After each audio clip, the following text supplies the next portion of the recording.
जय गोपीजनवल्लभ गिरिवरोधारी।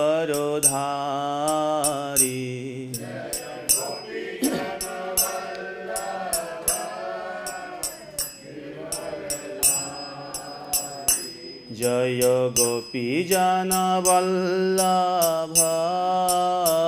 गिरिवरोधारी।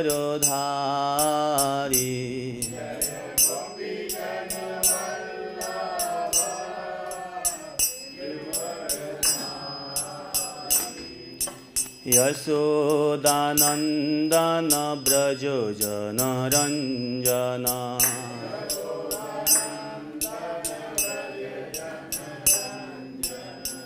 यशोदानन्दन व्रज जनरञ्जन।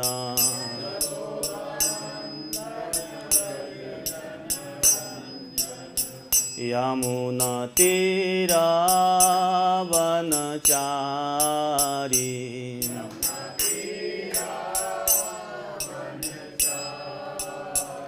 यमुनातीरावनचारी।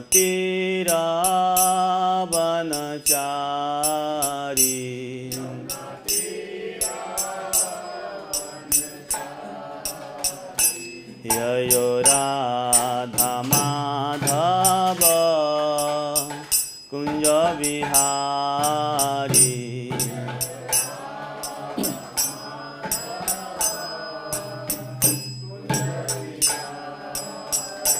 यय श्री कृष्ण चैतन्य प्रभु नित्यानंद श्री अद्वैत गदाधर श्रीवासादि गौर भक्तवृंद।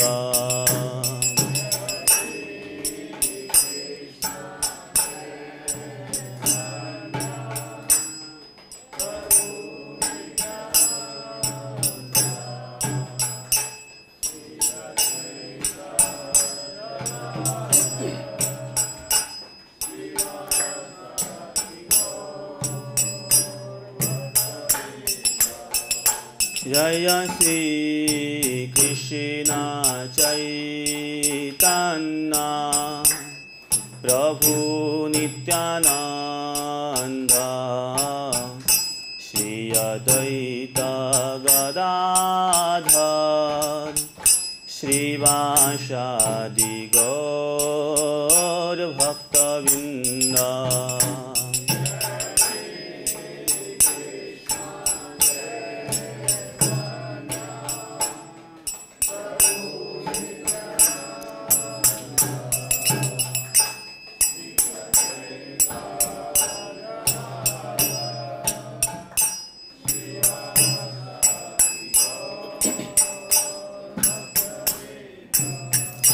हरे कृष्ण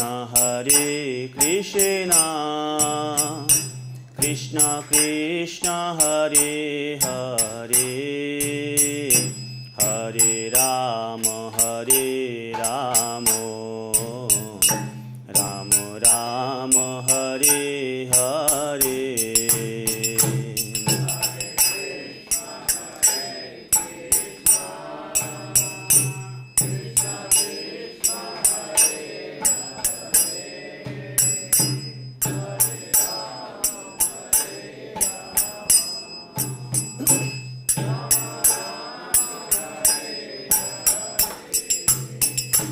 हरे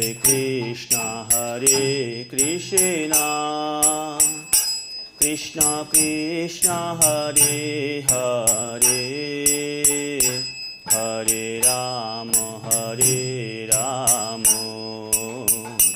राम राम हरे हरे।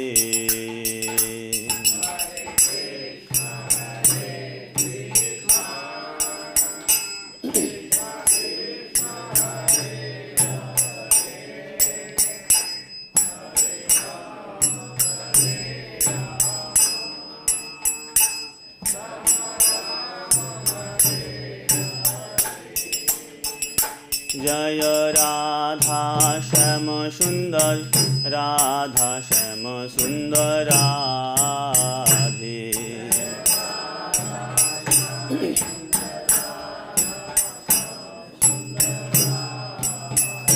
जय कृष्ण बलराम कृष्ण बलराम कृष्ण बलराम जय वृंदावन धाम।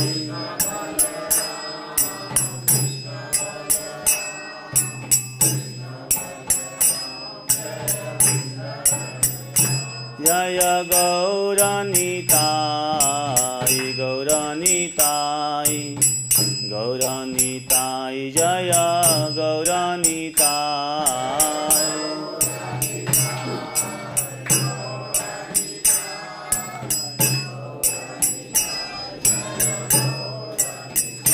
जय जय प्रभुपाद प्रभुपाद प्रभुपाद प्रभुपाद।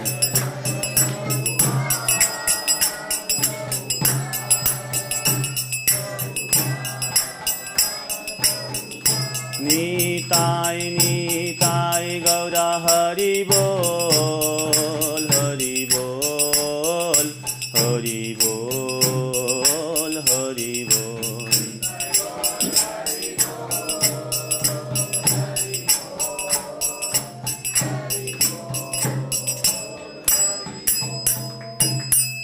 निताय गौष्णात्मनंदे हरि हरि बोल। जगत गुरु श्रील प्रभुपाद की, अंत गुरु वैष्णव भक्तबिंद की, नामाचार्य सुरेश ठाकुर की। निताय गौष्णात्मनंदे हरि हरि बोल। ओम अज्ञानतिमिरन्धस्य ज्ञानाञ्जनशलाकया चक्षुरुन्मीलितं येन तस्मै श्रीगुरवे नमः। श्रीचैतन्यमनोभीष्टं स्थापितं येन भूतले स्वयं रूप कदा मह्यं ददाति सपदान्तिकं। वन्देऽहं श्रीगुरो श्रीयुतपदकमलं श्रीगुरून् वैष्णवांश्च श्रीरूपं साग्रजातं सहगण रघुनाथान्वितं तं सजीवं साद्वैतं सावधूतं परिजनसहितं कृष्णचैतन्यदेवं श्रीराधाकृष्णपादान् सहगण ललिता श्रीविशाखान्वितांश्च। नमो विष्णुपादाय कृष्णपृष्ठाय भूतले श्रीमते भक्तिवेदान्त स्वामिनीति नामिने। नमस्ते सरस्वते देवे गौरवाणी प्रचारिणे निर्विशेष शून्यवादी पाश्चात्यदेशतारिणे। वाञ्छाकल्पतरुभ्यश्च कृपासिन्धुभ्येव च पतितानां पावनेभ्यो वैष्णवेभ्यो नमो नमः। नमो महावदन्नाय कृष्णप्रेमप्रदायते कृष्णाय कृष्णचैतन्य नाम्ने गौरतिसे नमः। हे कृष्ण करुणा सिन्धु दीनबन्धो जगत्पते गोपेश गोपिकान्त राधाकान्त नमोस्तुते। तप्त काञ्चन गौरांगी राधे वृन्दावनेश्वरी वृषभानुसुते देवी प्रणमामि हरे प्रिये। जय श्री कृष्ण चैतन्य प्रभु नित्यानंद श्री अद्वैत गदाधर श्रीवासादि गौरभक्तबिंद। हरे कृष्ण कृष्ण कृष्ण हरे हरे हरे राम राम राम हरे हरे। ओम नमो भगवते वासुदेवाय।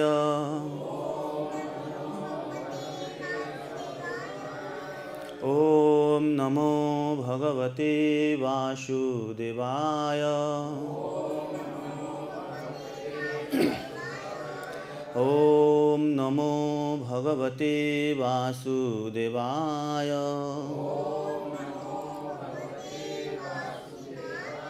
नारायणं नमस्कृत्य नरं चैव नरोत्तमं देवीं सरस्वतीं व्यासं ततो जयमुदीरयेत्। नष्टप्रायेषु अभद्रेषु नित्यं भागवत सेवया भगवतीरुत्तम श्लोके भक्तिर्भवति नैष्टकी। मूकं करोति वाचालं पङ्गुं लङ्घयते गिरिं यत्किपातमहं वन्दे श्रीगुरुदीनतारिणं परमानन्दमाधवं ईश्वरम्।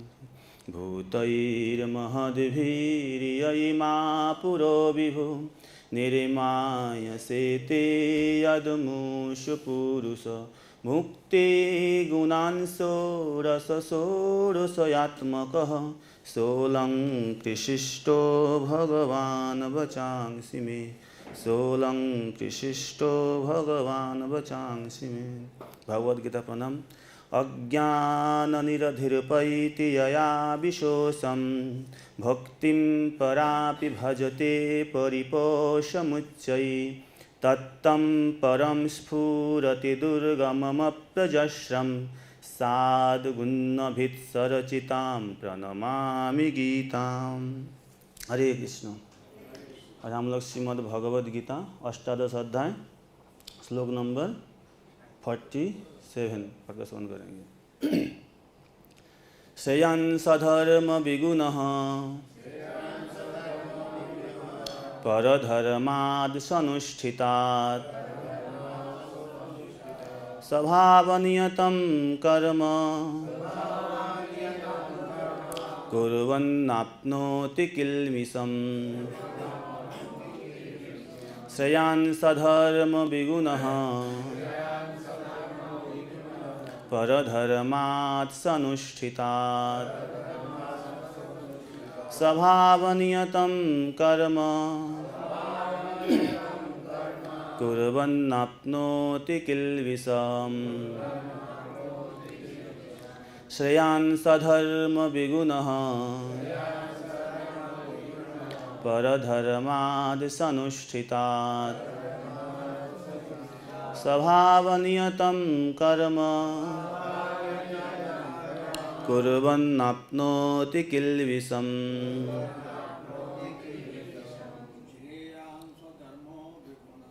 श्रेयांस धर्म विगुणः परधर्माद् सनुष्ठितात् स्वभावनियतं कर्म कुर्वन्नाप्नोति किल्बिषम्। श्रेयांस धर्म विगुणः परधर्माद् सनुष्ठितात् स्वभावनियतं कर्म कुर्वन्नाप्नोति किल्बिषम्। श्रेयांस धर्म विगुणः परधर्माद् सनुष्ठितात् स्वभावनियतं कर्म कुर्वन्नाप्नोति किल्बिषम्। माताए श्रेयांस धर्म विगुणः परधर्माद् सनुष्ठितात् स्वभावनियतं कर्म कुर्वन्नाप्नोति किल्बिषम्। श्रेयांस धर्म विगुणः परधर्माद् सनुष्ठितात् स्वभावनियतं कर्म कुर्वन्नाप्नोति किल्बिषम्। हरे कृष्ण। शब्दार्थ श्रेयान् श्रेष्ठ, सधर्मः अपने वृत्तिपर कार्य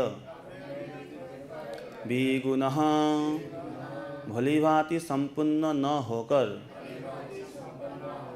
परधर्मात् दूसरे के वृत्तिपर कार्यों से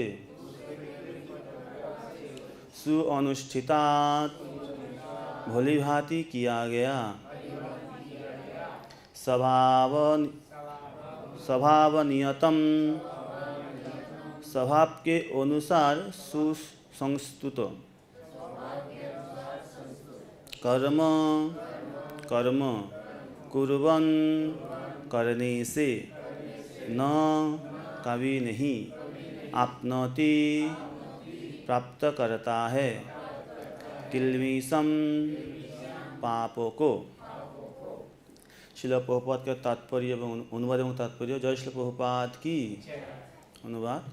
अपने वृत्तिपर कार्यों को करना चाहे वह कितना ही त्रुटिपूर्ण ढंग से क्यों न किया जाए, अन्य किसी के कार्यों को स्वीकार करने और अच्छी प्रकार करने की अपेक्षा अधिक श्रेष्ठ है। अपने स्वभाव के अनुसार निर्दिष्ट कर्म कभी भी पाप से प्रभावित नहीं होते। आप लोग कृपा करके दोहराइए। अपने वृत्तिपरक कार्यों को करना चाहे वह कितना ही त्रुटिपूर्ण ढंग से क्यों न किया जाए, अन्य किसी के कार्यों को स्वीकार करने और अच्छी प्रकार करने की अपेक्षा अधिक श्रेष्ठ है। अपने स्वभाव के अनुसार निर्दिष्ट कर्म कभी भी पाप से प्रभावित नहीं होते। ये श्लोक सुन के कुछ याद आ रहे? हम लोग पहले ऐसे ही सेम श्लोक सुना था कि ये 18 अध्याय तो क्या है, जे उपसंहार माने सार है सबका। ये सारा 17 अध्याय तो जो कुछ हमने पढ़ के आए हैं, 18 अध्याय उसको फिर दोबारा दोहरा अच्छे समझा रहे हैं। ये श्लोक हम लोग पूरा सेम श्लोक सुने थे, इसका पहले थोड़ा सा अलग है लेकिन लगभग सेम है। ये तीसरा अध्याय कर्मयोग, अभी कर्मयोग चल रहा है ना, कर्म तीसरा अध्याय का सारांश चल रहा है अभी। तीसरा अध्याय का 35 नंबर श्लोक पूरा सेम श्लोक था। शयन सधर्म विगुणः परधर्मासनुष्ठितात् सधर्म निधनम श्रेय परधर्म भयावह। पूरा सेम, शुद्ध लास्ट का लाइन थोड़ा अलग है। जे सधर्म निधनम श्रेय परधर्म भयावह। और यहाँ पे बताया कि स्वभाव नियतम कर्म कुर्बन नाप्नोति किल्मिषम। लास्ट का लाइन थोड़ा सा अलग है लेकिन अर्थ तो लगभग एक ही है। माने यहाँ पे बोल रहे जे सब कर्म करने से पाप नहीं लगते हैं। बोल रहे जे तीसरा अध्याय में जे अपना कर्म करके मरना अच्छा है दूसरों का कर्म अपनाने से। अनुवाद सुनते हैं। तात्पर्य बहुत बड़ा है, हम लोग थोड़ा थोड़ा पढ़ के समझते जाएंगे।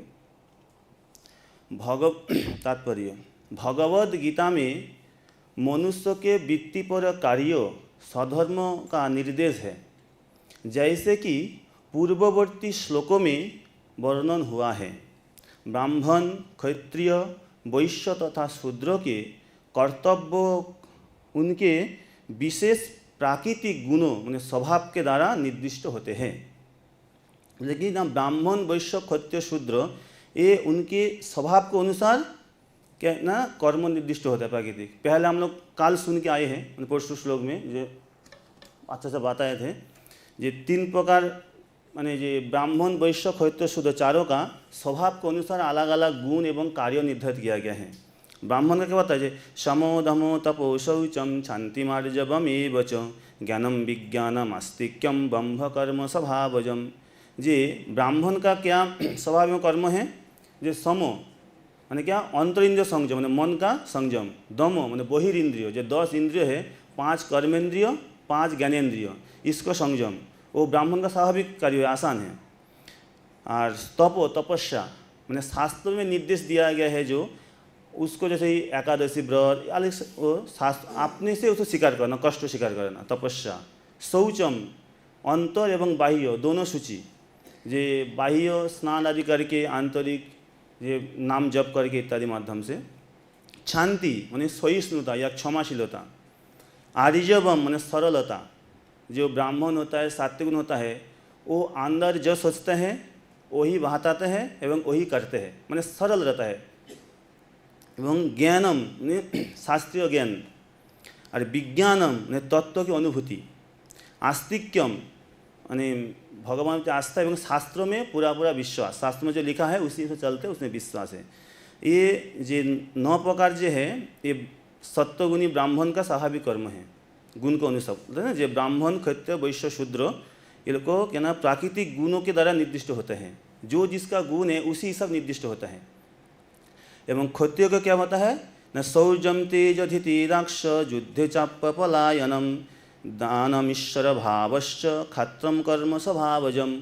जो क्षत्रिय व्यक्ति कैसे पता चलेगा उनके गुण के हिसाब से, जो क्षत्रिय शौर्य माने वीरतापूर्ण होता है, वीर होता है, तेज उसका वो शक्ति संपन्न होता है, धृति माने धैर्य होता है, जो कार्य करते हैं वो पूरा करके ही छोड़ते हैं, दाक्ष माने दक्षता, युद्धे च अपि पलायनम युद्ध में भी वो पलायन नहीं करते हैं, माने पीछे मुड़ता नहीं है, युद्ध करके मर जाएगा फिर युद्ध करते जाएगा, दानम माने उदारता दान देगा, और ईश्वर भावश्य इनको कंट्रोल नियंत्रण, वो सबको नियंत्रित करेगा, अपना लीडर बनना चाहेगा, सबको बस में रखना चाहेगा। ये ना क्षत्रिय का स्वभाव है, जिसका पास ये गुण है वो क्षत्रिय गुण तो उनको क्षत्रिय कहा जाएगा।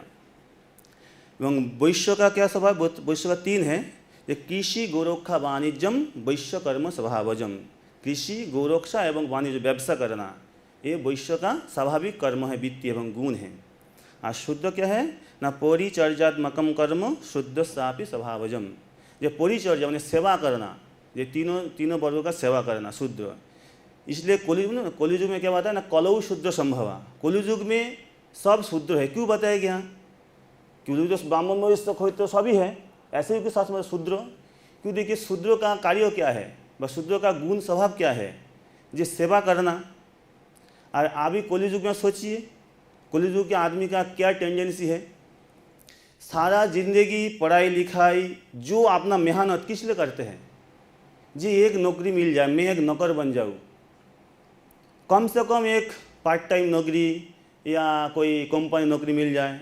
और सरकारी मिल गया तो पूरा माने जी आपने को धन्य मानते हैं, फीस देते हैं, लोग में वो प्रसिद्ध होता है, जी ये आज इसको सरकारी नौकरी मिल गया, माने उसको सब सवाई बढ़ावा देते हैं, माने कि वो फिक्स नौकर बन गए हैं, माने कि फिक्स शूद्र बन गए हैं, वो और कभी उसे वापस आ नहीं सकते हैं। हम लोग वो बनने के लिए टेंडेंसी सबका ही है, एमन कि ब्राह्मण पर जन्म क्यों नहीं हो, वो बचपन से उनका पिता माता कोशिश करेगा पढ़ा लिखाना अच्छा से एक नौकरी मिल जाए कुछ। ये बार जो बिल्कुल नालायक लड़का है, जो बिल्कुल पढ़ाई लिखाई कर नहीं पाते हैं, उनका तेरा कोई काम का नहीं है, जा तू तेरा पूजा पाठ कर ले, उनके लिए पूजा पाठ देते हैं। आज जो थोड़ा सा लिखाई पढ़े करते उसको माने नौकर माने कि शूद्र बनाना चाहते हैं। कलि का स्वभाव, कलिजुग का स्वभाव है, इसलिए बताया गया कलौ शूद्र संभावा। कलिजुग शूद्र है लेकिन संसार द्विज उच्चते, संसार के माध्यम से द्विज बन सकते हैं। इसलिए प्रभुपाद तो माने समाज में ब्राह्मण कमियां हो गया, इसलिए प्रभुपाद संस्कार के माध्यम से वैष्णव संप्रदाय में ब्राह्मण बनाए जा रहे हैं। आगे बताएंगे, सब व्याख्या करेंगे। एवं प्रभुपाद आगे बता रहे हैं किसी को दूसरे के कार्य करना, कार्यों का किसी की दूसरे के कार्यों का अनुकरण नहीं करना चाहिए। किसी को जो व्यक्ति स्वभाव से शूद्रों के द्वारा किए जाने वाले कर्मों के प्रति आकृष्ट हो, उसे अपने आप को झूठे ही ब्राह्मण नहीं कहना चाहिए, भले ही वह ब्राह्मण कुल में क्यों न उत्पन्न हुआ हो। ब्राह्मण कुल उत्पन्न हुआ है लेकिन नौकरी करने का आदत है, क्योंकि शूद्र बनने का आदत है, वो ब्राह्मण कैसे कहा सकते हैं?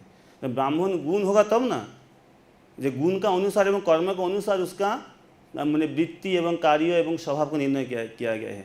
शास्त्र में बहुत देखते हैं हम लोग, जे बहुत सारी राजा का बहुत लड़का है, कोई लड़का गुण के अनुसार ब्राह्मण बन गए, कोई क्षत्रिय बन गए, कोई शूद्र बन गए हैं, अलग अलग। हम आगे वर्णन करेंगे, उसको आएंगे। इस तरह ऊपर आगे बताते हैं, इस तरह प्रत्येक व्यक्ति को चाहिए कि अपने स्वभाव के अनुसार कार्य करे। कोई भी कार्य निकृष्ट या गर्हित नहीं है, यदि यह परमेश्वर की सेवा के लिए किया जाए। कोई भी कार्य निकृष्ट गणित नहीं है। कब गणित नहीं है? जब वो भगवान के लिए किया जाए।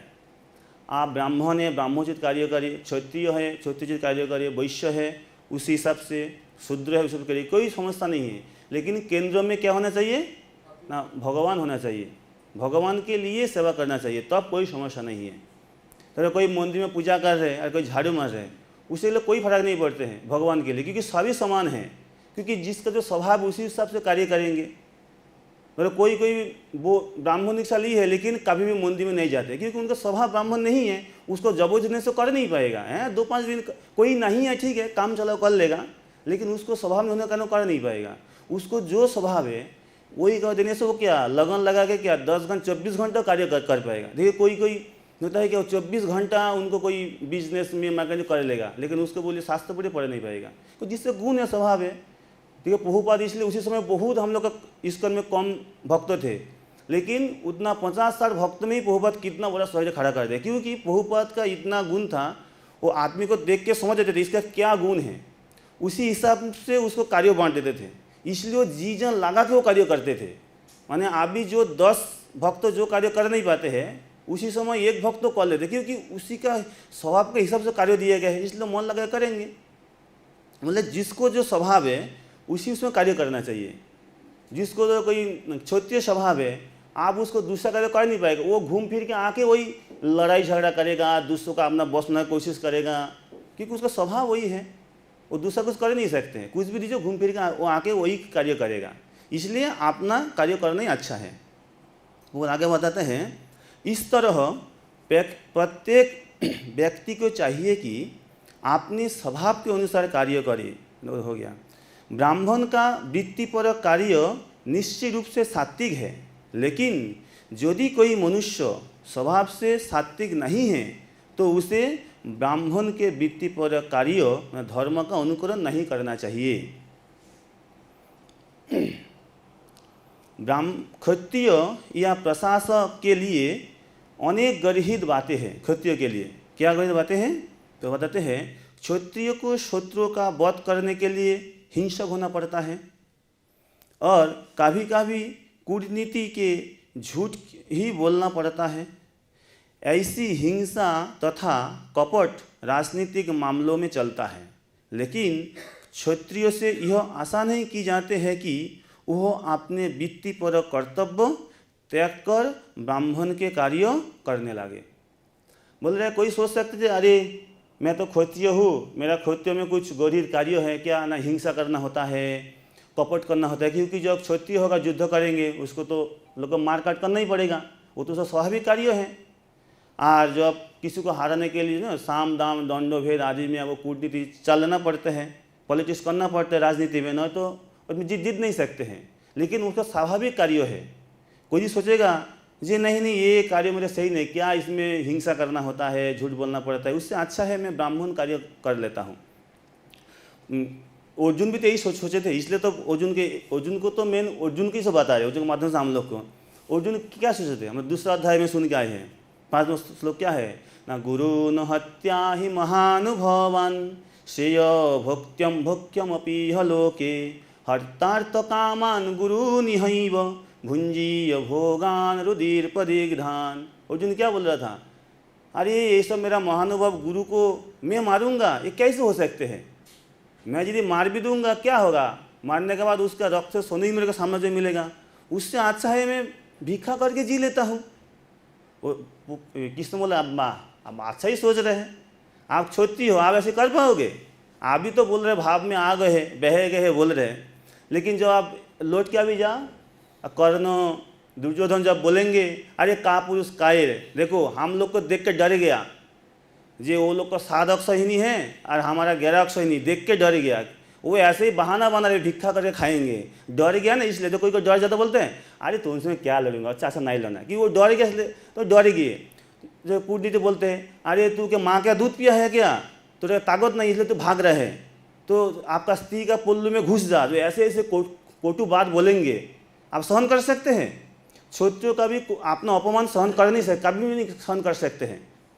आप क्या करोगे? आप तो बोले भिक्षा करके खाएंगे, तो ऐसे ही बात बोलेंगे, आप उल्टे आके मतलब 2-4 के मारे पूरे एक बार में आप पूरा 1100 सैन्यों के अभी आप वध कर देंगे। इसलिए आपका बस का नहीं है। इसलिए आप सब माने भगवान मेरा प्रसन्नता के लिए आप मैं जो बोलूँ उसी हिसाब आप कर्म करते जाइए, आप अपना कर्म कीजिए आप। इसी बात को बलदेव बहुत अच्छे से समझाते हैं जी, बताते हैं जे इसी श्लोक में परिप्रेक्षी में ननु क्षत्रियादि धर्मानां राजसित्वात् एषु रुचि शून्य ही क्षत्रियादि भी सात्विको ब्रह्मधर्म एव अनुष्ठेय इति चेत तत्राह श्रेयान इति। मैंने बोल रहे हैं यदि क्षत्रिय सोचते हैं जी हरी हमारे क्षत्रिय में तो राजसिक है, तो सात्विक नहीं है, राजसिक है और इसलिए अच्छा नहीं है, मैं इसको त्याग देता हूँ। तो क्या करता हूँ ना ब्राह्मण का कार्य करता हूँ, इसको सोचता है। तब जैसे अर्जुन सोचा था, इसलिए भगवान ये श्लोक लिया है। भगवान क्या बोला, श्रेयान स्वधर्म विगुण हो परो धर्म सनुष्ठितात स्वभाव नियतम कर्म कुर्बन नाप्नोति किल्मिषम। अर्थात बोल रहे हैं स्वधर्म मैंने अपने धर्म विगुण माने निकृष्ट होते हुए भी आपने जो धर्म है उनकी क्षत्रिय धर्म वैश्य शूद्र ब्राह्मण से निकृष्ट होते हुए भी सम्यक अननुतिष्ठनोपि मैंने आश्चर्य से अनुष्ठान नहीं करने पर जो क्षत्रिय है ठीक से युद्ध कर नहीं पाते हैं व ठीक से शासन कर नहीं पाते हैं, ऐसे ही होने पर भी परधर्मात् उत्कृष्टात् ये दुष्ट ब्राह्मण का धर्म उत्कृष्ट होने पर भी स अनुष्ठिताच्च अच्छी तरह से अनुष्ठान करने से भी श्रेय है। माने ब्राह्मण जी दूसरा का धर्म से अपना धर्म करना श्रेष्ठ है, वो शास्त्र से विहित है, विहित तत्व शास्त्र विहित है। न च हिंसा अनितादि दोषयुक्त युद्ध वाणिज्यादे सधर्म शील उच्चशील वृत्ति ही। मैंने बोल रहे हैं ये कोई सोचते से जो क्षत्रिय उसे हिंसा करना पड़ता है, वैश्य वो जब व्यवसाय करेगा उसको झूठ बोलना पड़ेगा। वैश्य क्या बोलते हैं, अरे आप मेरा नित्य कस्टमर हो, मैं आपसे लाभ नहीं लूँगा, जितना मैं बेचा उतना थोड़ा सा कम में भी दे देता हूँ, क्योंकि आप तो रोज़ मेरे पास आते हो, थोड़ा सा कम में ही दे देता हूँ, मैं 10 में खरीदा आपको 9 में दे रहा हूँ। लेकिन कभी ऐसे कोई कर सकते बताओ, वो तो तलब उसका घर पे कैसे चलेगा। लेकिन हमेशा ऐसे कहते हैं आपके लिए मैं छोड़ देता हूँ, दूसरे से मैं लाभ कर लूँगा, आपको छोड़ देता हूँ, ठीक है, दूसरे 15 में देता हूँ, ठीक से आपसे मैं 9 में ले लेता हूँ। लेकिन ऐसे कभी नहीं है, वो आपसे कैसे तरीके को लाभ करके रखेगा ही। हो झूठ नहीं बोलेगा तो कोई बिजनेस चलेगा ही नहीं, करना ही पड़ता है, क्योंकि स्वाभाविक उसका वो कार्य है। कोई यदि ये सोचेगा अरे इसमें तो झूठ बोलना पड़ता है, कपट करना पड़ता है, मैं क्षत्रिय हिंसा करना पड़ता है, इससे अच्छा है मैं ब्राह्मण कार्य कर लेता हूँ। मेरा भी बाद में याद आ रहा है, मैं जब स्कूल में पढ़ाई करता था, मैं भी एक बार मिलिट्री में नाम दिया था। मैंने जब स्कूल में पढ़ाई करता था उसी समय मैंने अभी दोस्त का पिताजी वो मिलिट्री में उसे नाम देते थे, मैं भी नाम दे दिया था। पर गया नहीं, उसने मैं थोड़ा सिलसिला में थोड़ा सा जानकारी लिया था। तो कोई मिलिट्री में क्या होता है, अलग अलग प्रकार लोग होते हैं, सब तो क्षत्रिय नहीं होते हैं, अलग अलग होता है। कोई ब्राह्मण से जाते हैं, कोई तो क्या बचपन से ही मांस मांस मछली नहीं खाते हैं। लेकिन आपके क्षत्रिय कार्य क्या है, वहाँ पे शत्रु को मारना है, मारकाट करना है। लेकिन वो बचपन से कभी मांस मांस खाए नहीं, पहले वो थोड़ी वहाँ पे खाएगा, वहाँ पे खाएगा नहीं। इसलिए क्या बोले मिलिट्री में अलग अलग प्रसाद होता है, ऐसी बात नहीं जो सब लोग ही मदिरा पीते, ऐसी बात नहीं है। लेकिन वहाँ पे आप मांस मछली नहीं खाए कोई बात नहीं, लेकिन आपको मारना पड़ेगा, क्योंकि ना तो शत्रु को कैसे मारेंगे आप। यहाँ पे एक मुर्गी को मार नहीं सकते, एक मछली को काट नहीं सकते हैं आप। वहाँ पे युद्ध में जगह कैसे शत्रु से आप लड़ सकते हैं, वहाँ पे भी आपको मार काट माने इसलिए वो ट्रेनिंग दिलाते हैं। इसलिए क्षत्रिय का स्वाभाविक कर्म है, आप जब क्षत्रियोचित कर्म लिए है आपको उसको करना ही पड़ेगा, वो स्वाभाविक है, उसमें कोई दोष नहीं है। आगे बताएंगे उसमें कोई दोष नहीं है। बोल रहे जत क्योंकि ना स्वभाव न पूर्वक न नियतम, जे स्वाभाविक है उनका स्वभाव अनुसार जो विहित कर्म है, जे कुर्बन जना किल्बिषम न आपनोति, जो स्वाभाविक कर्म करते हैं उसको पाप नहीं लगते हैं। जब कोई ब्राह्मण या दूसरा जब कोई किसी को मारेगा उसको पाप लगेगा, लेकिन कोई मिलिट्री में जब जाकर कोई किसी को मार देगा उसको पाप नहीं, क्योंकि वो उनका कर्म है कर रहे हैं, उसमें कोई पाप नहीं। उसको और पुरस्कार मेडल मिलेगा जे हैं वो आज इतना शत्रु को मार दिया है। लेकिन आप और मैं जाके किसी को मार रहे यहाँ पे, ओके हम लोग को फांसी हो जाएगा अभी, क्योंकि वो हमारा कर्म नहीं, वो पाप लग जाएगा। वो जो कि बताता है कि सबसे निकृष्ट पशु कौन होता है ना, कुत्ता। उसको सब लोग पाल नहीं सकते, जो शूद्र है वैश्य क्षत्रिय पालेगा तो पाप नहीं, ब्राह्मण पालेगा तो उसको घोर पाप लगेगा, क्योंकि वो कुत्ता निकृष्ट जीव है और ब्राह्मण उत्कृष्ट होता है कि सबका अलग अलग कार्य होता है ना। आप गाय पूछ सकते हैं, आप आपके ब्राह्मण के लिए गाय पालने के विधान है क्षत्रिय के लिए, लेकिन कुत्ता नहीं, कुत्ता शूद्र के लिए। उसको अलग अलग शास्त्र विधान दिया गया है, उसी प्रकार आपका हिसाब से कार्य करना होगा। बता रहे हैं क्रतु अंग हिंसायाम विहितत्वात् यथा न दोषवत्। क्रतु मैंने यज्ञ, कभी कभी यज्ञ में हिंसा का निर्देश है, जैसे हम अश्वमेध यज्ञ, गोमेध यज्ञ आदि आदि यज्ञों में पशु बलि दिया जाते हैं, लेकिन उसमें कोई पाप नहीं लगता क्योंकि वो यज्ञ का अंग है, उसमें कोई दोष नहीं है। उसी प्रकार जो युद्ध अंगस्य हिंस अनितादि इति भावो, उसी प्रकार जो आप युद्ध करना या आपका बिजनेस करना, इसमें युद्ध में हिंसा करना, बिजनेस में मिथ्या बोलना, ये कोई दोषपूर्ण नहीं है। मैंने श्री कृष्ण बताना चाह रहे इसी के माध्यम से, माने अर्जुन को बताते तेन बंधु बधादि दोषत्वात् सधर्म युद्ध त्याग भिक्षा अनटनादि रूप परधर्मत्वात् न अनुष्ठ। मैंने अर्जुन को बताना चाह रहे जे आप ये भाव रहे हैं जे आपको बंधु स्वजन गुरुजन को वध करना दोष है, इसलिए अच्छा है मैं युद्ध त्याग देता हूँ। त्याग कर क्या ना भिक्षा करके मैं जीवन निर्वाह करूँगा। जी भिक्षा करना किसका वृत्ति है, ना ब्राह्मण का है, लेकिन ये आपका उचित नहीं है। यानी भगवान एक्चुअली घुमा फिरा के अर्जुन को ये बताना चाह रहे हैं, इसलिए ये श्लोक भगवान ने लिए है अर्जुन को। इसका आगे क्या बताते हैं बहुबात ना, मनुष्य को चाहिए कि परमेश्वर के प्रसन्न करने के लिए कार्य करे। तो क्या मनुष्य को क्या चाहिए ना, भगवान के लिए प्रसन्नता के लिए कार्य करना चाहिए। जो कार्य करे भगवान का प्रसन्नता के लिए करिए। उदाहरणार्थ अर्जुन क्षत्रिय था, वह दूसरों पक्ष के युद्ध करने से बच रहा था, लेकिन यदि ऐसा युद्ध भगवान कृष्ण के लिए करना पड़े तो पतन से घबराने की कोई आवश्यकता नहीं है। अर्जुन क्यों युद्ध से विमुख चाह रहा था, ने हिंसा करना वो तो पाप है ना, दूसरों को मारना, इसलिए वो पीछे हटना चाह रहा था। लेकिन उसको निर्देश कौन दे रहा था, स्वयं भगवान दे रहा था। धर्म क्या है, धर्मो तो साक्षात भगवत प्रणीतम। जो भगवान ने जो कहा है वही धर्म है, भगवान जो कहेंगे वो जो नहीं करेंगे वही अधर्म है।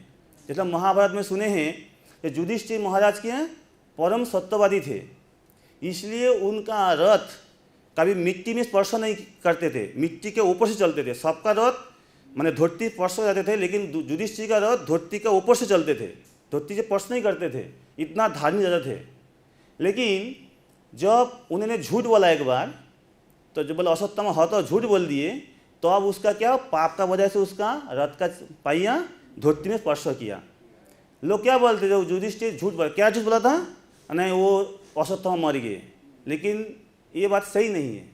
वैष्णव बताते हैं नहीं, वो झूठ कौन सा झूठ बोला था, जो भगवान का बात नहीं माना। जो भगवान ने क्या कहा, जे तुम बोलो जो अश्वत्थामा हतो, अश्वत्थामा मर गए हैं, लेकिन युधिष्ठिर क्या सोचा, अरे मैं धार्मिक हूँ, मेरा जगत में प्रसिद्ध है, मैं झूठ कैसे बोलूँ, मैं झूठ बोलूँगा तो क्या हो जाएगा, मैं मिथ्यावादी हो जाऊँगा, मेरा जगत में अपजोस हो जाएगा। इसलिए भगवान को बात को पूरा पूरा नहीं माना, थोड़ा सा मिलामट कर दिया। असत्यम हत इति गजवानर, मतलब भगवान का बात पूरा पूरा अपना ही नहीं है, यही अपराध हुआ उसका प्रति, जो भगवान का बात को नहीं माना। इसी कारण से उसका इसी भगवान का जो नहीं माना कि अधर्म हो गए। भगवान जो बोला वही नहीं किया, थोड़ा बहुत अपना घुमा फिरा के किया। कौन नहीं चाह रहा था, लेकिन क्या करे, जीतना है इसलिए चलो मान ले तो भगवान पर, इसी हिसाब से किया, दिल से तो किया नहीं, इसी से उनका पाप हुआ, इसी कारण से उसका रथ का पहिया नीचे आ गए। इसलिए जब भगवान के लिए जब कार्य करेंगे उसमें कोई आपको पतन का समय नहीं है। जैसे एक बार भगवान लीला करके बताए थे, देखा थे ये मेरा भक्तों का महिमा, जिसका अभी चंदन यात्रा चल रहे हैं, ये किसको ना माधवेंद्र पुरीपाद को कृपा करने के लिए, जगत में खींच देने के लिए, जो गोपाल जो श्रीनाथ में है, जहाँ भी हमारे पहले जो गोवर्धन में था, उन्होंने क्या कहा, जे मेरा बहुत ताप हो रहा है, बहुत कष्ट हो रहा है, ठंडा करने के लिए आप चंदन लाओ, मेरे को लेप करो, ठंडा होगा। कौन सा शुद्ध चंदन नहीं है, मलय चंदन चाहिए। मलय चंदन कहाँ से, ना तो नीलाचल से लाना पड़ेगा, और अन्य कोई नहीं है, तुमको खुद से जाना पड़ेगा। उसी वक्त आज श्री कृष्ण को द्वारका में एक बार लीला किए, उन्होंने बोल रहे मेरा बहुत सिर दर्द हो रहा है, बहुत बुखार है, तबीयत बहुत ख़राब है, मेरे को दवाई चाहिए। सब राजा है, दवाई का अभाव थोड़ी है। 10-20 वैद्य, 1000 वैद्य आ गए, कितना दवाई, जितना जोड़ी बोटी घिस घिस के ला कर दादा का सारी पेड़ी ख़त्म कर दिया, लेकिन कृष्ण का बुखार ठीक नहीं हुआ, सिर दर्द गया नहीं। तो बोल रहे प्रभु आप ही बताइए, आप तो सब, आपको कौन ठीक कर सकते हैं, आप ही दवाई का नाम बता दीजिए। जैसे कोई बहुत बड़ा डॉक्टर होता है, बोलता है तो आप ही दवाई का नाम बता दीजिए, मैं ला के आपको दे देता हूँ। उसमें बोले भगवान आप ही तो सब सर्वज्ञ हैं, आप ही बताइए आपको के लिए क्या दवाई चाहिए। तो बोल रहे मेरा दवाई एक ही है, ये भक्त का चरण धूलि। जब कोई देगा, मेरा सिर दर्द में क्या शरीर कपाल बहुत ताप जाते हैं ना, जब बुखार होता है क्या शरीर बहुत गर्म हो जाते हैं, तो ठंडक करने के लिए मैं जब भक्त का चरण रज का लेप लगाऊंगा तो अब मेरा मस्तक ठंडा हो जाएगा, मेरा बुखार ठीक हो जाएगा। और नारद मुनि तुम जाओ जाओ जल्दी लाओ। हमें ठीक है प्रभु मैं अभी जा रहा हूँ। बोला नारद मुनि भागा, सारा ब्रह्मांड पूरा त्रिभुवन छान मारा, सारी भक्त के पास गया। भक्त बोला नारद मुनि आप क्या हो गया, आपका बुद्ध में कि आपका क्या थोड़ा सा दिमाग सकरा गया क्या? शास्त्र में क्या बताया, भगवान का चरण धूलि हमारा मस्त में लेना है, और आप बोल रहे हमारा चरण धूलि भगवान को देना है, क्या बोल रहे हैं आप इतना शास्त्र लिख चुके हैं और आप क्या शास्त्र मालूम नहीं हमारे पास आ गए ना? बोला है हम तो मालूम है, लेकिन क्या करें, भगवान बोला। यही करके सारा ब्रह्मांड घूम लिए। बोल रहे भगवान प्रभु जी क्या, प्रभु जी क्या हुआ? कोई नहीं दिया, कोई नहीं दिया। अरे मेरे एक भी भक्त नहीं है, कोई नहीं दिया, सबका पास गए है, मैं गया हूँ, मैं लगा सबके पास गए नहीं है। अरे कोई ना कोई तो एक तो होगा मेरे को देगा। आप ब्रज में गए हैं? ना ना ब्रज में गए नहीं, क्या जाएगा, वो तो गाँव है, सब ऐसे जंगल में ऐसे ही गाय चराते घूमते रहते। अरे जाओ ना, कोई ना कोई मिल जाएगा, जाओ जाओ जाओ थोड़ा। ठीक है चला जाता हूँ, इतना दूर सबके पास गया, थोड़ा एक बार जाके देख के आता हूँ। ये बात ब्रज में गया, जाके देखा गोपी लोग रो रहे, घूम रहे, फिर रहे। जाकर नामो देखे सब प्रणाम किए, ले क्या हुआ क्या हुआ? ना मैं अभी द्वारका से आ रहा हूँ। सब लोग बैठ गए, द्वारका से आए हैं, मेरा कन्हैया से मिल के आए हैं, मैं तो उसी का कारण से आया हूँ। अच्छा क्या हुआ? मैंने कहा बुखार हुआ। अरे बुखार हुआ तो क्या, किस तरह बुखार ठीक हो जाओ, किस लाए ना दवाई लेने के लिए? क्या दवाई? ना कृष्ण ने कहा, क्या कहा? बोले क्या बताओ? अरे बताओ तो सही। बोले कृष्ण ने कहा भक्त का चरण धूलि चाहिए। चरण धूलि चाहिए? कुछ बोरी लाया क्या? बोरी बोरी क्या होगा? अरे हम लोग इतना गोपी है, ब्रज का धूल क्या था, रेती है, कितना उठा कर तुरंत उड़ जाएगा, थोड़ा बड़ा बोरी चाहिए ना, कृष्ण हाथ से लेप करेगा। तो बोलते सच में मैं जो सोचा था वही है, तुम लोग गांवार है, कभी तो पढ़ा लिखा किए नहीं तुम लोग, सुबह बचपन से गाय चराए है, कुछ शास्त्रज्ञान है क्या? लेकिन क्यों ना मालूम है, भगवान का चरण धूलि लेना चाहिए ना, अपना चरण भगवान देना चाहिए। पता है क्या होगा ना, क्या होगा ना, आप नरक जाओगे। नरक जाऊंगा तो क्या होगा उसमें? अरे मैं नरक गया कोई बात नहीं, दुख का कष्ट भोगेंगे, लेकिन मेरा कृष्ण तो सुख खुशी होगा ना। उनका सिद्ध हो रहा है, कितना उसका दुख हो रहा है, उनका तो अच्छा होगा ना। मैंने क्या हो गया? भगवान बोला ना, जो मत चित्त मदगत प्राणा बोधयंत परस्परम कथन तस्त माम नित्यम तुष्यंत रमंती चो। जो मेरा भक्त था मेरे लिए ही जीता है, वो आपने थोड़ी जीता है। गोपी लोग आपने थोड़ी जी रहा था, गोपी लोग तो उस दिन ही मर जाते जिस दिन कृष्ण बिना छोके मुथा चले गए। लेकिन भगवान बोला मैं आऊँगा वापस, इसके लिए वो लोग जी रहा है, कृष्ण के लिए जी रहा है। ये कृष्ण फिर बोल के रखा है आऊँगा, जो आके देखेगा अरे हम लोग नहीं है तो कृष्ण कितना दुखी होगा। कृष्ण को सुखी करने के लिए सारा जिंदगी अपना दुख सहन करके भी वो लोग जीते रहा। मत को तो भगवान के लिए जी रहे, मतलब कोई बंदा लेके जाओ। जब लेके गया तो भगवान कृष्ण ने बोला देखा मेरा भक्तों का कितना महिमा, तुम भी तो भक्त थे, मेरे को दे नहीं सकते थे? तो अब नारद बोला हाँ सही है, तुम तो तुरंत दे सकते हो जाता मेरा, तुम सारा ब्रह्मांड घूम लिए और आप ना पाप का डर से। अरे जो मेरे लिए करता था मैं तो उनके लिए करता हूँ ना, मेरा भक्त तो मेरे लिए जीता है, मेरे लिए सब कुछ है। अपना क्या है? अपना कुछ नहीं है, जो है सब भगवान के लिए है। यानी कि भक्तों का महिमा प्रचार करने के लिए भगवान ऐसे बीच में लीला करते हैं। उसको ना जो भगवान के लिए कोई भी कार्य कीजिए, पतन का कोई समय नहीं है। गोपी लोग पतन हुआ, वो और ऊंचा हो गया, भक्त श्रेष्ठ बन गया। लेकिन जो नहीं देता तो क्या होता? उसका और घाट जाता है। जो जो नहीं दिया वो लोग का नाम है, कोई नाम कोई मालूम नहीं है, लेकिन जो दिया, जो पहले तो सब अरे भगवान को चंदू दे रहे क्या होगा, लेकिन नहीं, भगवान का प्रसाद के लिए कुछ भी किया जाए वो ख्यातिवान होगा, वो कभी पतन नहीं होगा। भगवान पता ना, जो अच्छा के लिए कार्य करता है कभी पतन नहीं होता उसका। भगवान के लिए जीवन है, भगवान के लिए सब कुछ है।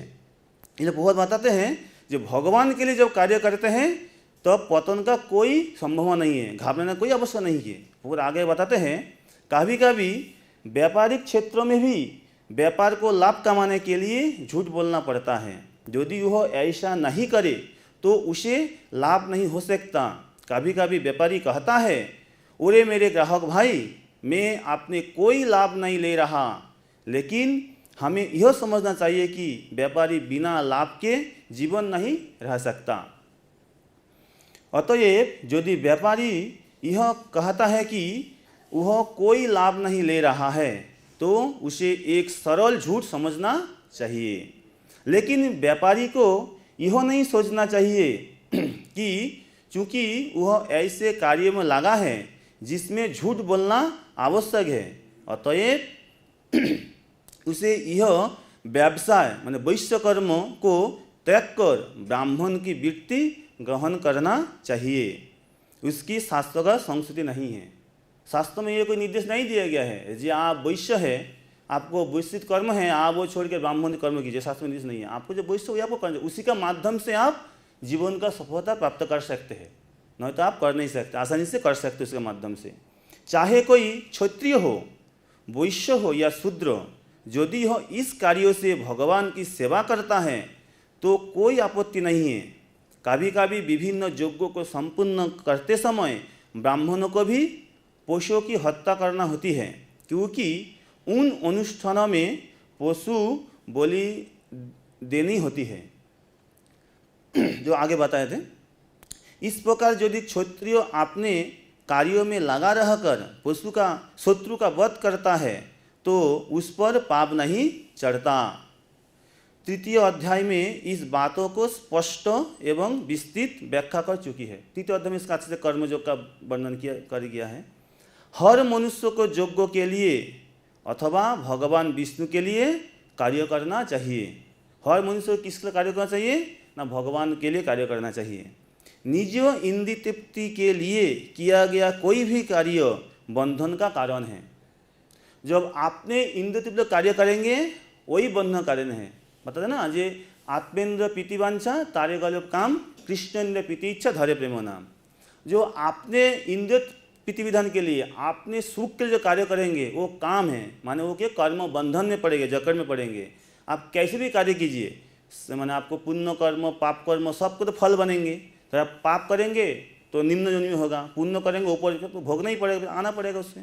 वह फिर दोबारा कर्म करेंगे, आपको बंधन से कोई छुटकारा नहीं है। लेकिन जब कृष्ण इंद्र प्रीति इच्छा धरे प्रेम नाम, जब भगवान के प्रसन्नता के लिए कार्य करेंगे उसका नाम क्या ना प्रेम, वो क्या है ना बंधन से मुक्ति दिलाएगा। वही कार्य ही बंधन का कारण, कार्य ही मोक्ष का कारण। कर्म बंध मोक्षयो, ये कर्म का माध्यम से ही आपको दोनों ही मिलेगा, बंधन एवं मोक्ष। ये जगत जो भगवान सृष्टि किया किस लिए तैयार किया ना, ये बद्ध जीव को अपना कर्म के अनुसार अपना फल जाते भोग सके उसी सुविधा के लिए, एवं इसी जगत में कर्म का माध्यम से भगवान के लिए कार्य करके आपको कर्म बंधन से मुक्त होने का एक माने सुयोग दे रहे भगवान। जे आपको जब कर्म नहीं करेंगे भगवान के लिए तो आपको कर्म बंधन से मुक्त हो नहीं सकते। जब भगवान का कर्म करेंगे तब तो बंधन से मुक्त हो सकते हैं।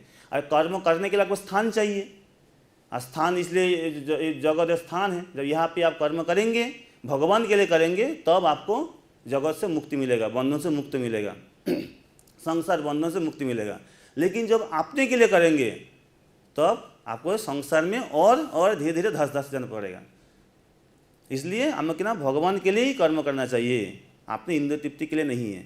निष्कर्ष यह बहुत आगे बताते हैं, निष्कर्ष यह निकला कि मनुष्य को चाहिए कि अपने द्वारा अर्जित विशेष गुण के अनुसार कार्य में प्रवृत्त हो और परमेश्वर की सेवा करने के लिए ही कार्य करने का निश्चय करिए। ये अपना जो स्वभाव है उसी हिसाब से आप कार्य कीजिए, सेवा कीजिए।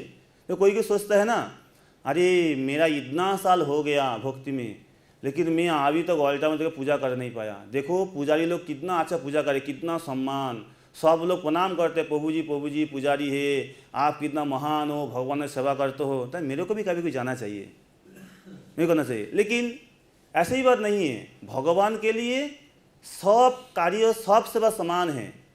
आप जो झाड़ू दे रहे हैं, जैसे पहले जो एक बार वृंदावन में एक नया भक्त आया, उसको सेवा कह दिया गया ना सीढ़ी झाड़ू मारना है।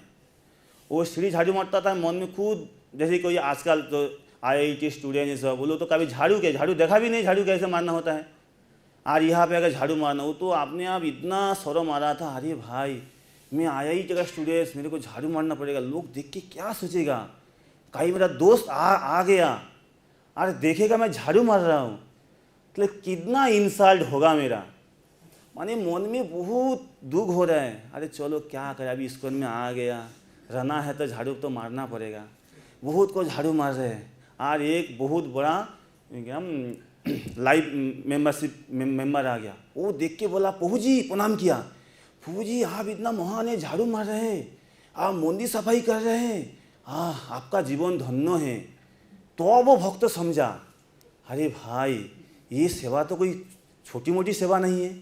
देखो मेरे को ये कितना बड़ा ऑफिसर मेरे को प्रणाम किया, मतलब क्या है, ये सेवा भी महान है। तो वो समझा, अरे भक्ति में कोई भी सेवा छोटी नहीं होता है। तो वो उसी से मन से सेवा करने लगा। जैसे ये बोल रहा था एक बार पुरुषोत्तम महाराज, पर उनको जो पहले से आया था इस्कॉन में, उनको सेवा दिया था मंदिर सफाई करना, किचन क्विज करना। पुरुषोत्तम खुद मुझे बोल रहा था, बोला मैं पहले आया और मेरे को गुरु महाराज लेके आया था पिचिंग करके, बोला मैं गुरु महाराज को बताऊँगा जी, मेरे को देखो टेम्पल कमांडर क्या किया ना, मेरे को झाड़ू सेवा दे दिया, मैं बताऊँगा, महाराज वो लोग को बहुत डांटेगा। ऐसे मन में सोच के रखा है, क्या क्या बताएगा, प्लान करके रखा है, मैं यही बताऊँगा, महाराज से मिले से यही बताऊँगा।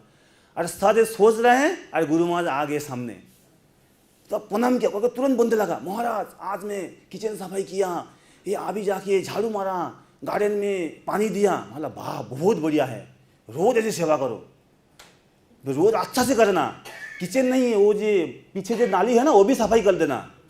माथा में हाथ दी दे, क्या गुरु महाराज मेरे को नाली सफाई करने बोल रहे हैं। बहुत दुखी हुआ।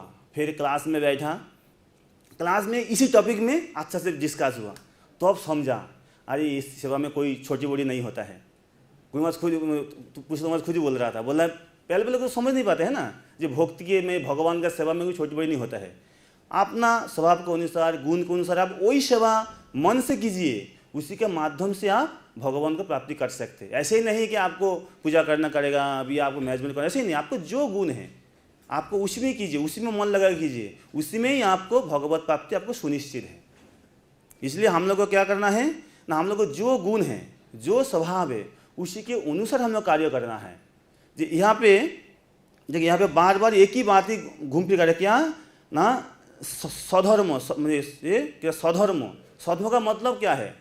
स्वधर्म दो प्रकार है, एक जो यहाँ पे जो चल रहे हैं स्वधर्म है कि ना वर्णाश्रम धर्म, जो काल किसनों को अच्छे समझा है वर्ण धर्म क्या होता है। जे वर्ण धर्म क्या ना दैहिक, और आश्रम का धर्म क्या है ना आत्मा का। अच्छा समझा नहीं रहे हूँ। वर्णाश्रम धर्म, जब वर्णाश्रम धर्म का बाद आएगा तब इसी प्रकार से जो अपना जो कार्य है उसको छोड़ के दूसरा कुछ नहीं करना है। लेकिन और एक स्वधर्म का अर्थ क्या है, जे अपना स्वधर्म क्या है, कृष्ण स्वभाव, जो जीवे स्वभाव है सीखे नित्य दास। ये जब स्वधर्म, जब भगवान का सेवा, भगवान का भक्त होगा व भगवान का दास, उसी में तब कौन सा श्लोक कार्य होगा, सर्वधर्मन परित्यज्य माम एकम शरणम व्रज अहम तंत्र पापेभ्यो मोक्षयिष्यामि मा शुचो। उस जगह में ये श्लोक कार्य नहीं करेगा। जब स्वधर्म का अर्थ जब आप वर्णाश्रम धर्म लेंगे तब आपको इसी श्लोक ठीक फिट बैठेगा, जो बाहर के दुनिया में के लोगों का क्षेत्र है। लेकिन जब आप स्वधर्म का अर्थ जो आत्मा का धर्म, जो क्या है ना भगवान का सेवा करना, जब उसी बात आएगा तो जो समस्त धर्म को त्याग देना, वहाँ पे परधर्म क्या होगा, स्वधर्म है जे भगवान का सेवा करना, भगवान का भक्ति करना। और परधर्म क्या है ना, आपको दैहिक सेवा, मानसिक सेवा, संसार का सेवा, वो तब परधर्म हो जाएगा। उसी समय जब भगवान का सेवा छोड़ के जब आप अपना सेवा करेंगे, इंद्र तृप्ति की सेवा करेंगे, तब आपको वो परधर्म, तब वो आपको नहीं करना है। स्वधर्म भगवान के लिए कार्य करना है। भगवान आपको जो स्वभाव है, आपको जो गुण है, आपको जो सेवा मिला है, जो कार्य मिला है, को स्वभाव के अनुसार आप वो कार्य मन से लगन से कीजिए, करके उस कार्यों का माध्यम से भगवान को प्रसन्नता कीजिए, भगवान संतुष्ट कीजिए, करके भगवान की कृपा प्राप्त करके भगवान का प्रेमा भक्ति लाभ करके इसी जीवन में ही आप भगवान को प्राप्त कीजिए। हरे कृष्ण। जय श्री प्रभुपाद की, श्रीमद् भगवद गीता की जय। पनंदे हरि हरि बोल। 5 मिनट है, किसी को प्रश्न रहेगा तो बोल सकते हैं, तो हमारा राखल वो आगे बोलेंगे, थोड़ा 5 मिनट बोल सकते हैं। कुछ किसी को प्रश्न रहेगा, कुछ किसी का प्रश्न है कुछ इस्लाम में? ठीक है, ठीक है। हरे कृष्ण। जय श्री प्रभुपाद की। डायरेक्ट